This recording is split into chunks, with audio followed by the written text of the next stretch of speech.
বিষয়টা কেমন হবে, আপনার প্রিয়জনকে কেউ কল দিলে অটোমেটিকলি সেই কলগুলো আপনার ফোনে চলে আসবে। এর আগের ভিডিওতে আপনাদেরকে আমি শিখিয়েছিলাম আপনার প্রিয়জনের কল ফরওয়ার্ডিং করে কিভাবে নিয়ে আসবেন আপনার ফোনে, কিন্তু এটা একটু অন্য ধরনের।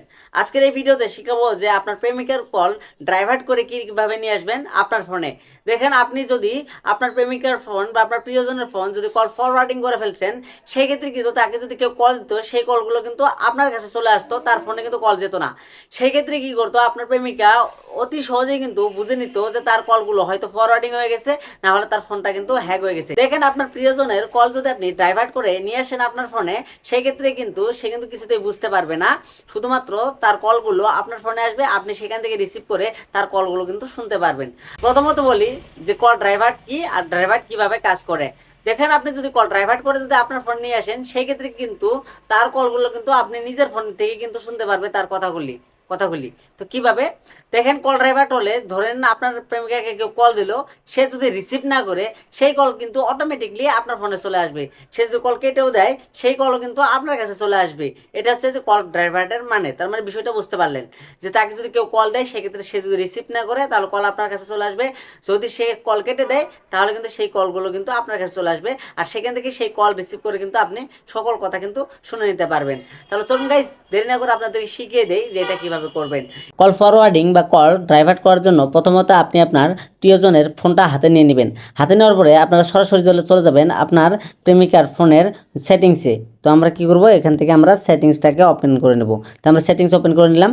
সেটিংসটা ওপেন করার পরে আপনারা কি করবেন, একটু স্ক্রল ডাউন করলে এখানে দেখতে পারবেন যে মোবাইল নেটওয়ার্ক। তো মোবাইল নেটওয়ার্ককে ক্লিক করবেন।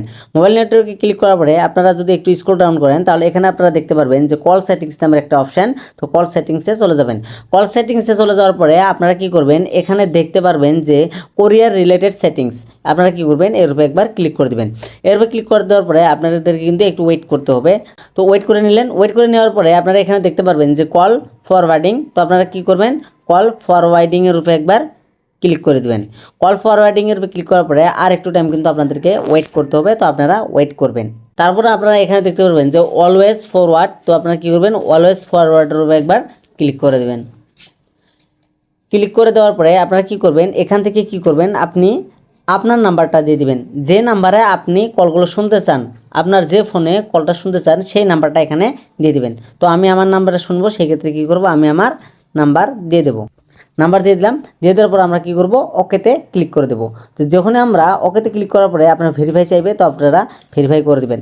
ভেরিফাই করে দেওয়ার পরে কিন্তু আপডেট হয়ে যাবে। তারপরে এইরকমভাবে দেখতে পাবেন কল ফরওয়ার্ড হয়ে গেছে। কল ফরওয়ার্ড হওয়ার পরে আপনার প্রেমিককে কেউ যদি কল দেয় সেই কলগুলো কিন্তু অটোমেটিকলি আপনার ফোনে কিন্তু চলে আসবে, আর সেখান থেকে আপনি রিসিভ করে তার সকল কথা কিন্তু শুনে নিতে পারবেন যে আপনার প্রেমিককে কে কে কল দেয়। ধরেন কাজটা আপনি করে ফেললেন, এখন আপনি বন্ধ কীভাবে করবেন। তো বন্ধ করার জন্য আবার সেম সিস্টেমে আপনাদেরকে চলে যেতে হবে কল পেডে যাওয়ার পরে আপনারা কী করবেন, এখানে দেখতে পাচ্ছেন থ্রি ডটের উপরে ক্লিক করবেন। করার পরে আপনারা কী করবেন, সেটিংসের উপরে ক্লিক করবেন। সেটিংসের উপরে ক্লিক করার পরে আপনি দেখতে পাচ্ছেন যে কোরিয়ার রিলেটেড সেটিংস, এর উপরে ক্লিক করবেন। এর উপরে ক্লিক করার পরে আপনারা কী করবেন, একটু টাইম ওয়েট করবেন। একটু টাইম ওয়েট করলাম। ওয়েট করার পরে আপনারা কী করবেন, কল ফরওয়ার্ডিংয়ের উপরে ক্লিক করবেন। কল ফরওয়ার্ডিংয়ের ক্লিক করার পরে সেমভাবেই কিন্তু আর একটু ওয়েট করতে হবে। তারপরে দেখতে পাচ্ছেন যে এখানে যে দেখতে পাচ্ছেন যে এই যে দেখতে এনেবল রয়েছে, এটাকে আপনি কী করবেন, ডিজেবল করে দেবেন। তো আমি ডিজেবল করে দিলাম। ডিজেবল করে দেওয়ার পরে কিন্তু এটা কিন্তু আপডেটিং হতে শুরু করবে। দেখতে পাচ্ছেন এখন কিন্তু এই কল ফরওয়ার্ডিংটা কিন্তু বন্ধ হয়ে গেছে। তো চালু করতে হবে কিভাবে, বন্ধ কিভাবে করতে হবে, দুটোটা কিন্তু আপনাদেরকে শিখিয়ে দিলাম। যদি ভিডিও ভালো লাগবে লাইক অবশ্যই করবেন, চ্যানেল নতুন সাবস্ক্রাইব করে পাশে বেল আইকনটিকে বাজিয়ে দেবেন।